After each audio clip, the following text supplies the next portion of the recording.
নমস্কার সবাইকে। আশা রাখছি আপনারা সবাই খুব ভালো রয়েছেন, আমিও খুব ভালো রয়েছি। আমি আজকে পাঠ করে শোনাবো আপনাদেরকে ভগবান শ্রীকৃষ্ণের মুখনিসৃত বাণী শ্রীমদ্ ভাগবত গীতার দ্বিতীয় অধ্যায় সাংখ্যযোগের শ্লোক নম্বর 29। তো চলুন বেশি দেরি করব না, পাঠ করে শোনাই। আশ্চর্যবাত পশ্যতি কশ্চিদেনম আশ্চর্যবাদ বদতি তথৈব চান্নম আশ্চর্যবচ্চৈনমন্ন শৃণোতি সুত্তাপেনং বেদন চৈব কশ্চিৎ। অনুবাদ: কেউ এই আত্মাকে আশ্চর্যবৎ দর্শন করেন, কেউ আশ্চর্য বলে বর্ণনা করেন এবং কেউ আশ্চর্য জ্ঞানই শ্রবণ করেন, আর কেউ শুনেও তাকে আদৌ বুঝতে পারে না। তাৎপর্য: উপনিষদের তত্ত্বজ্ঞানের ভিত্তির উপর গীতোপনিষদ অধিষ্ঠিত, তাই এই শ্লোকের ভাব কঠোপনিষদেরও এই শ্লোকটিতে দেখা যায়। শ্রবণায়াপি বহুবীর্য ন লভ্য শৃণ্বন্ত আপি বহব জং বিদ্যু আশ্চর্য বক্তা কুশলস্য লব্ধা আশ্চর্য অশ্য জ্ঞাতা কুশলানুশিষ্ট। বিশালাকার পশুর দেহে বিশাল বটবৃক্ষে আবার মাত্র 1 ইঞ্চি পরিমাণ জায়গায় অবস্থিত কোটি কোটি ক্ষুদ্র জীবাণুর দেহেও অবস্থানকারী পারমাণবিক আত্মা বাস্তবিকই অত্যন্ত আশ্চর্যের।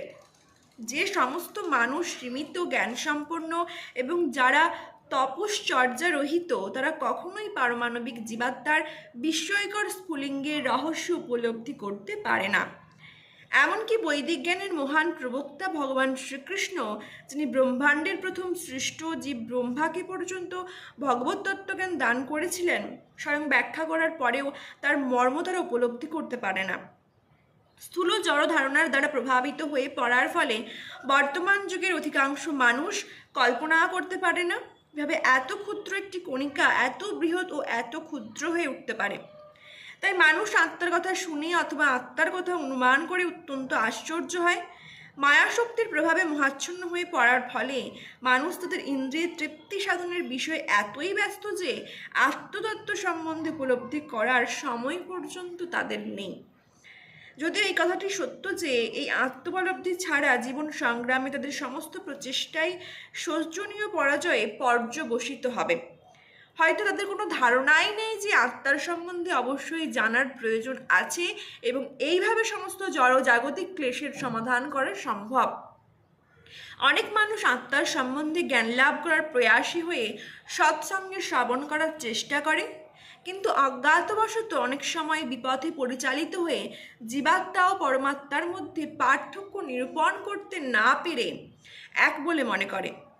এমন মানুষ খুবই বিরল, যে জীবাত্মা পরমাত্মা উভয়ের কার্যকলাপ ও পরস্পরের মধ্যে সম্পর্ক এবং অন্যান্য পুঙ্খানুপুঙ্খ মুখ্য গৌণ তত্ত্ব যথাযথভাবে বুঝতে পারে।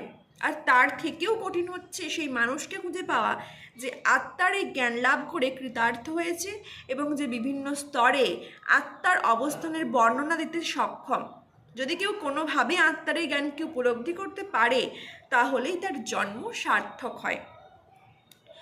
আত্মতত্ত্ব জ্ঞান লাভ করার সবচেয়ে সহজ উপায় হচ্ছে অন্যান্য মতবাদের দ্বারা বিপদগামী না হয়ে মহত্তম প্রবক্তা ভগবান শ্রীকৃষ্ণের মুখনিসৃত ভগবদ্ গীতার বাণীর যথাযথ মর্ম উপলব্ধি করা। এই জীবনে বা পূর্ববর্তী জীবনে অর্জিত বহু পুণ্যের ফলে এবং বহু তপস্যার বলেই কেবল ভগবান শ্রীকৃষ্ণকে পরমেশ্বর ভগবান রূপে গ্রহণ করা সম্ভব হয়। তবে শ্রীকৃষ্ণকে সেভাবে জানা সম্ভব হয় কেবল শুদ্ধ ভক্তের অহৈতুকু কৃপার প্রভাবেই এবং অন্য কোনো উপায় নয়। নমস্কার, আজকের মতো ধন্যবাদ। রাধে রাধে।